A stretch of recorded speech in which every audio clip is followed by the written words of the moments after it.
Piers Morgan is a bit obsessed with Tommy Robinson, to say the least. While refusing to bring him on his show, he keeps talking shit about him with other guests. It's kind of weird. This time he does it with Jordan Peterson. I'm Tal the Traveling Clay, your favorite Zionist prince. Let's take a look at this clip. My problem with Robinson being the so-called hero of this is that many people in America, and I'm not saying you're one of them, I'm sure you now know a lot more about him perhaps than you did before, but Robinson is not in prison right now for anything to do with the gang rape scandal. He's in prison because of this movie he made, this documentary, as he put it, as a journalist, which I don't think he is. He's someone who made a film after he was convicted in a court by a judge of being seriously defamatory to a young Syrian refugee boy who he tried to make out was the villain of a bullying incident that went viral because there was a clip, when in fact he was the victim. 2 points I'd make. One, I think he's done this, he's monetized his hatred of Islam.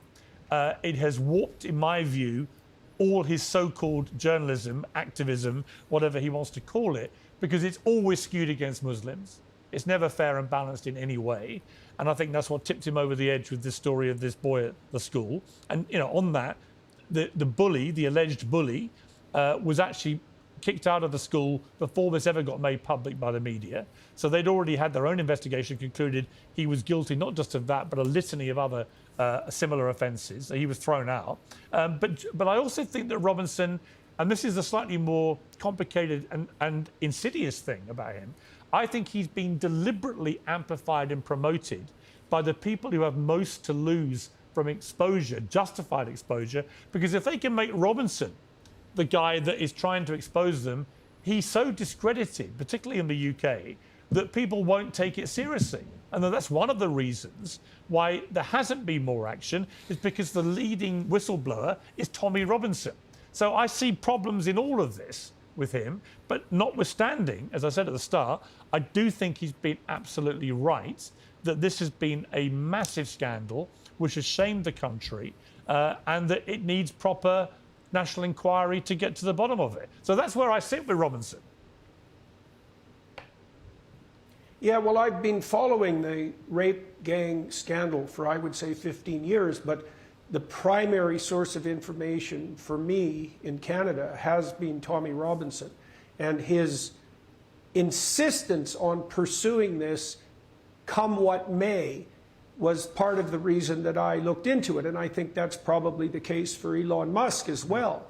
And it's an open question how much of a monster you have to be to shrug off all the accusations and the reputation savaging and to put and the threats to your own existence and to your family's existence to sally forth regardless and bring these issues to public attention, over a decade, let's say.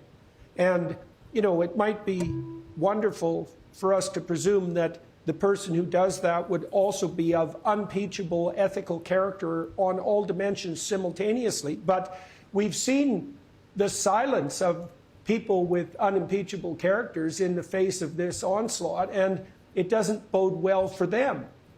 So, and then the other thing I would say too, this isn't exactly in defense of Robinson. That's not what I'm trying to do. I'm trying to weave my way through this.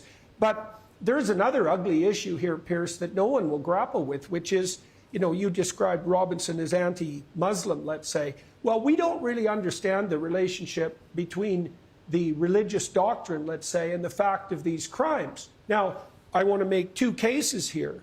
The first case is that 40 out of 50 Muslim majority countries in the world are authoritarian hellholes, and only 3 of them are democracies. And that's Morocco, Indonesia, and Turkey. And, they're not, I wouldn't put them in the highest echelons of stellar states. And so why is that exactly? Is that a deviation from Islamic principles, or is it a consequence of them? Now, no one wants to have that discussion, and it's no bloody wonder. And then, so that's on the negative side, let's say. And there are certainly doctrines in Islam that are very, very difficult to square with free, liberal, Western, Christian democracies. And those differences aren't just apparent, they're deep. Now, I would say on the optimistic side that we could turn to Islamic leaders like those who run the United Arab Emirates, and even to some degree now Saudi Arabia, and the signatories of the Abraham Accords, to find a different pathway.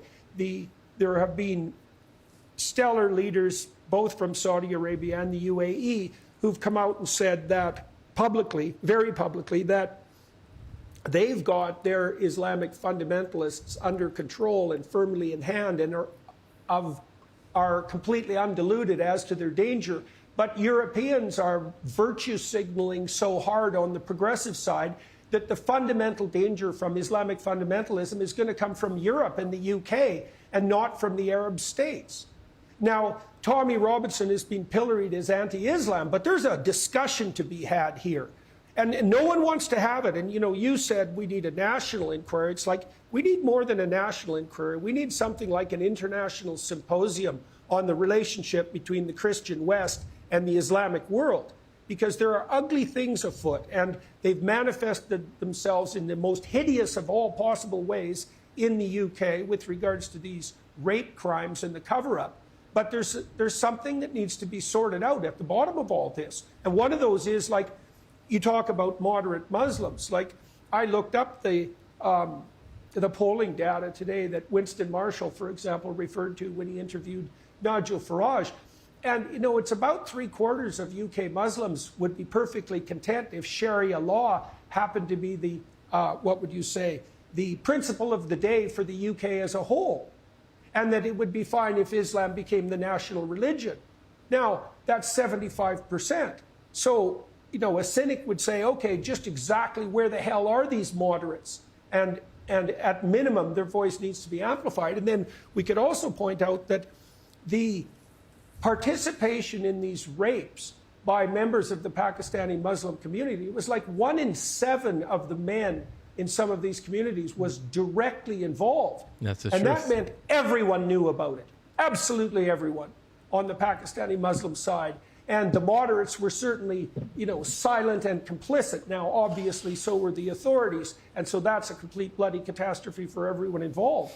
But there's a serious conversation to be had in the West, and particularly in the UK, maybe France and Germany in secondary place, about just exactly how it is that liberal Western democracies, with their emphasis on the rights of women, can live side by side with Islam in general, especially the sort of Islam that's transformed into enabling fundamentalism that allows this sort of criminality on the part of the psychopathic, resentful psychopathic sadists. And So that's the kind of Islam that people are getting in the West. This is something important to remember. So for some reason, the freedom that Western culture, in the UK, for example, is a good one, has given Islamism and Muslims who have come from other places looking for a better quality of life, whereas as refugees, as asylum seekers, it has somehow turned into this really terrible, perverted version of Islam.